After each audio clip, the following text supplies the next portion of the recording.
প্রিয় ভাই, আল্লাহ রাসূল সাল্লাল্লাহু আলাইহি ওয়াসাল্লামকে শুধু জান্নাত দেখানো হয়নি। এই ঐতিহাসিক এই সফরে আল্লাহ তাআলা রাসূলুল্লাহ সাল্লাল্লাহু আলাইহি ওয়াসাল্লামকে জাহান্নামও দেখাইছেন, জাহান্নামের বিবরণ দেখাইছেন। জাহান্নামের দৃশ্য, ভয়াবহ কিছু দৃশ্য আল্লাহ রাসূল সাল্লাল্লাহু আলাইহি ওয়াসাল্লামকে দেখাইছেন মেরাজের রাত্রে। আর এই জাহান্নাম কেমন হবে আল্লাহ পাক রব্বুল আলামিন সূরাতুন নাবার মধ্যে আলোচনা করেছেন। ইন্না জাহান্নামা কানাত মিরসাদা, নিশ্চয় জাহান্নাম হলো একটি হলো উট পেতে থাকা একটা ঘাঁটি,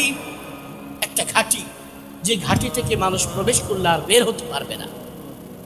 লিত্তাগিনা মাআবা লাবিসিনা ফিহা আহকাবা, এই জাহান্নামের অধিবাসী হবে যারা সীমালঙ্ঘনকারী, যারা অন্যায় করবে, যারা আল্লাহর একত্ববাদকে বিশ্বাস করবে না, যারা জুলুম করবে, তারা হবে এই জাহান্নামের অধিবাসী। আর এই জাহান্নামের মধ্যে তারা চিরদিন অবস্থান করবে। বলেন না নাউজুবিল্লাহ।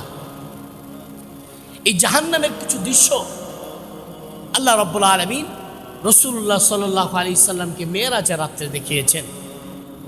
কি দেখেছেন আল্লাহ রাসূল? এক নম্বর হলো আল্লাহ রাসূল দেখলেন জাহান্নামের মধ্যে কিছু মানুষের হাতের তামার মধ্যে নখ দেওয়া হয়েছে, তামার মতো নখ, নখগুলো অনেক বড় বড়।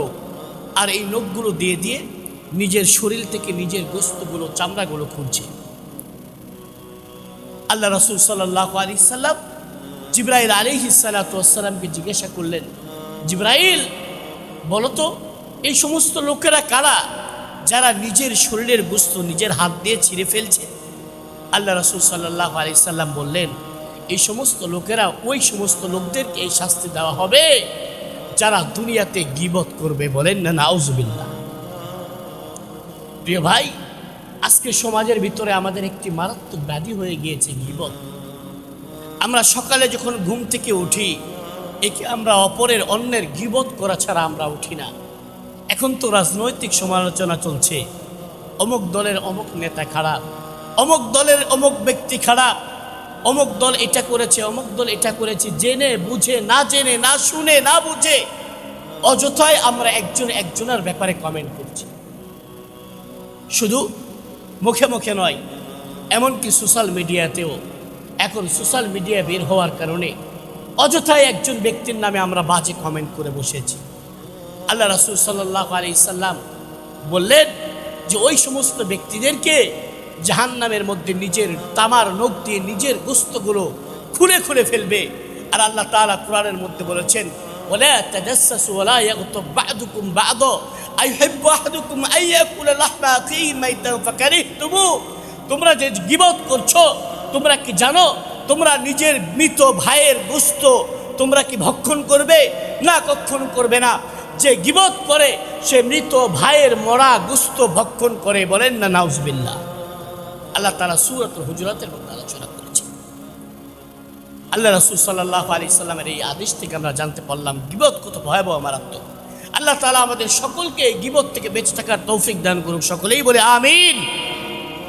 দুই নম্বর, আল্লাহ তাআলা দেখলেন, আল্লাহ রাসূল দেখলেন এক ব্যক্তি রক্তের নদীর ভিতরে, সমুদ্রের নদীর ভিতরে হাবুডুবু খাচ্ছে। আর তার শরীরের মধ্যে বিভিন্ন পোকামাকড়, সাপ, বিচ্ছু তাকে যন্ত্রণা দিচ্ছে। আল্লাহ রাসূল সাল্লাল্লাহু আলাইহি সাল্লাম জিবরাইলকে বললেন, জিবরাইল এই ব্যক্তিটাকে, যাকে রক্তের নদীর মধ্যে ডুবানো হচ্ছে, আল্লাহ রাসূল সাল্লাল্লাহু আলাইহি সাল্লাম বললেন এই শাস্তিটা দেওয়া হবে দুনিয়াতে ওই সমস্ত ব্যক্তিদেরকে যারা সুদখোর,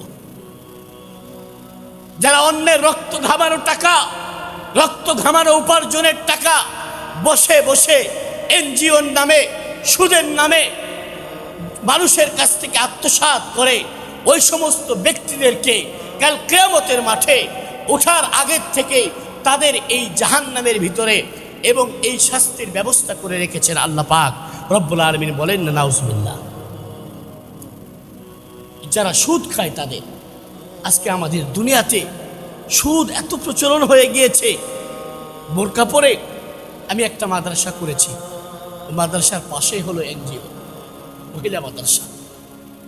আমি সেখানে দেখি বোরকা পরা মহিলা, মাথায় টুপি দেওয়া পাঞ্জাবি পরা মুরব্বী এখানে এসে এনজিও থেকে টাকা উঠাইতেছে, হাসতে হাসতে চলে যাচ্ছে। আমার মনের মধ্যে খারাপ লাগে, আল্লাহর কসম। আমি তাদেরকে মনে মনে আমি বলি, আফসোস, তুমি যে সুদের টাকা নিচ্ছ, যে সুদের ব্যাপারে এত কঠিন আয়াত আল্লাহ নাযিল করেছেন।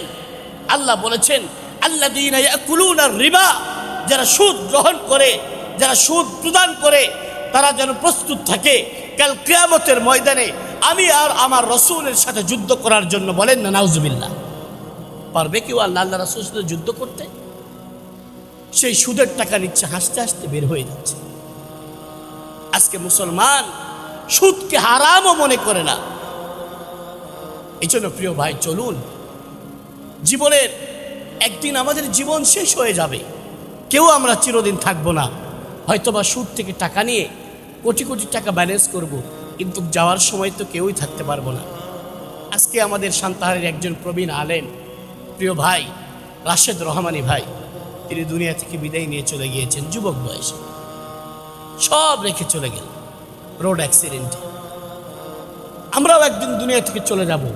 একদিন এক লোকমা খাবার কম হলো, তারপরও তো সুদের টাকা না নেই ভাই। আল্লাহ তাআলা আমাদেরকে সুদ থেকে বেঁচে থাকার তৌফিক দান করুক, সকলেই বলে আমিন। 3 নম্বর ব্যক্তিকে আল্লাহ রাসূল সাল্লাল্লাহু আলাইহি সাল্লাম দেখলেন, একদল নারী পুরুষদেরকে তাদেরকে পাশে রাখা হয়েছে ভালো গোস্ত, আর এক পাশে রাখা হয়েছে খারাপ গোস্ত। তারা ভালো গোস্তকে বাদ দিয়ে ওই পচা গোস্ত খাচ্ছে। আল্লাহ রাসূল সাল্লাল্লাহু আলাইহি সাল্লাম বললেন, জিবরাইল, এই বেকুব লোকেরা ভালো গোস্ত বাদ দিয়ে পচা গোস্ত কেন খাচ্ছে? জিবরাইল বললেন, ইয়া রাসূলুল্লাহ, এগুলো ওই সমস্ত ব্যক্তিরা যারা নিজের বৈধ হালাল স্ত্রী বাদ দিয়ে অবৈধ নারীদের সাথে পরকীয়া করে বেড়ায়, যারা অবৈধ মেয়েদের সাথে সুসম্পর্ক করে, দুঃসম্পর্ক করে তাদের সাথে জেনা ব্যভিচারে লিপ্ত হয়। জাহান্নামের মধ্যে তাদের এই পচা খাবার খাওয়ানো হবে, আর তাদের শরীরের লজ্জাস্থানের উপরে সাপ পোকামাকড় সর্ব অবস্থায় দর্শন করবে। বলেন না নাউজুবিল্লাহ। আজকে পরকীয়া আনলিমিটেড হয়ে গিয়েছে সমাজের মধ্যে। বেপরদার ছয় লাভের কারণে পরকীয়া এতটা বিস্তার লাভ করেছে, মানুষ পরকীয়াকে এখন ফ্যাশন মনে করে। বিবি আছে, বাচ্চা আছে, সন্তান আছে, তারপরে মোবাইলে আরেকটা মেয়ের সাথে কথা বলে। আল্লাহ তাআলা আমাদেরকে গুনাহ থেকে বাঁচার তৌফিক দান করুন, সকলেই বলে আমিন। এবার একদল লোককে দেখলেন, তন্দুরের চুলার মধ্যে তাদেরকে ঢুকে দেওয়া হয়েছে, আর উলঙ্গ অবস্থায় তাদের শরীরের লজ্জাস্থানগুলোতে বর্ষি লাগিয়ে টাঙিয়ে রাখা হয়েছে, আর তারা ওই তন্দুরের চুলার মধ্যে জ্বলছে আর উলট পালট হচ্ছে। আল্লাহ রাসূল সাল্লাল্লাহু আলাইহি সাল্লাম বললেন, জিবরাইল, এত ভয়াবহ শাস্তি কাদের হচ্ছে? আল্লাহ রাসূল সাল্লাল্লাহু আলাইহি সাল্লামকে উত্তর করলেন জিবরাইল, আল্লাহ রাসূল, ওই সমস্ত ব্যক্তিদেরকে এই শাস্তি দেওয়া হবে যারা দুনিয়াতে জেনাকারী হবে, যারা জেনাকারিনী হবে, যারা মোবাইল নিয়ে জেনা করবে, দুনিয়াতে যারা পর পুরুষের সাথে যারা মহিলারা বেপর্দা মেয়েদের সাথে অবাধে মেলামেশা করে ভালোবাসার নামে, প্রেমের নামে এরকম অবৈধ কুকর্মে লিপ্ত হয়, তাদেরকে আল্লাহ তাআলা কিয়ামত পর্যন্ত শাস্তি দিবেন। বলেন না নাউজুবিল্লাহ। এরকম আরো কিছু শাস্তির কথা আল্লাহ রাসূল হাদিসে বর্ণনা করেছেন। এই জন্য চলুন প্রিয় ভাই, আমাদেরকে দুনিয়া থেকে একদিন চলে যেতেই হবে। যদি আমরা জান্নাতি হতে পারি আমরা সৌভাগ্যবান, আর যদি জাহান্নামে হয়ে যায় তাহলে আমরা কপাল পোড়া। দুনিয়ার এই সামান্য জিন্দেগিতে একটু দুঃখ কষ্ট সহ্য করে নিয়ে হলেও চলুন আমরা জান্নাতি হয়ে যাই, আমরা 5 ওয়াক্ত নামাজিওয়ালা হয়ে যাই। আল্লাহ রাসূল সাল্লাল্লাহু আলাইহি সাল্লামের সর্বশেষ একটি কথা বলেছেন, একদল লোককে দেখা গেল যে তাদেরকে পাথর দিয়ে, বড় পাথর দিয়ে মাথায় চূর্ণ বিচ্ছন্ন করে দেওয়া হচ্ছে, আবার একটু পরে মাথা জোড়া রাখতেছে, আবার পাথর মারা হচ্ছে। জিবরাইল আলাইহিস সালাতু ওয়াস সালামকে আল্লাহ রাসূল বললেন, ও জিবরাইল, এই ব্যক্তিগুলো কারা?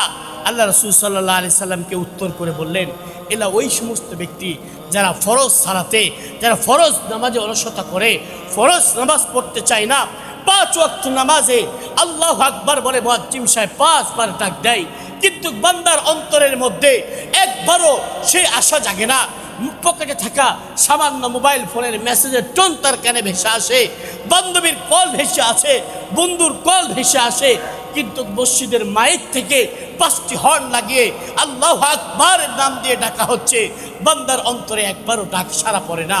ওই বান্দা যে আল্লাহর নাম শুনে মসজিদে আসে না, কিয়ামতের ময়দানে তার মাথাগুলোকে এভাবে চূর্ণ বিচূর্ণ করা হবে, বারবার এইভাবে কিয়ামত পর্যন্ত তাকে শাস্তি দেওয়া হবে। বলেন না নাউজুবিল্লাহ। জন্য প্রিয় ভাই, চলুন, আমাদের সময় চলেই যাচ্ছে।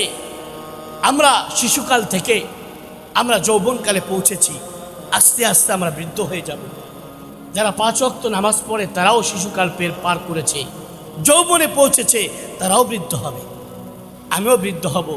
অনেকেই আছে 1 বছর হলো ফজরের নামাজ পড়িনি, অনেকে আছি জীবনে কোনোদিন ফজরের নামাজ পড়িনি, অনেক আছে জুমার নামাজ ছাড়া আর কোনো নামাজ পড়ে না। আফসোস, কাল কিয়ামতের ময়দানে আল্লাহ যদি আমাকে বলে আমি কি জবাব দেব? চলুন প্রিয় ভাই, আমরা 5 ওয়াক্ত নামাজিওয়ালা হয়ে যাই। আল্লাহ আমাদেরকে সকলকে 5 ওয়াক্ত নামাজিওয়ালা কবুল করুক। সকলেই বলে আমিন।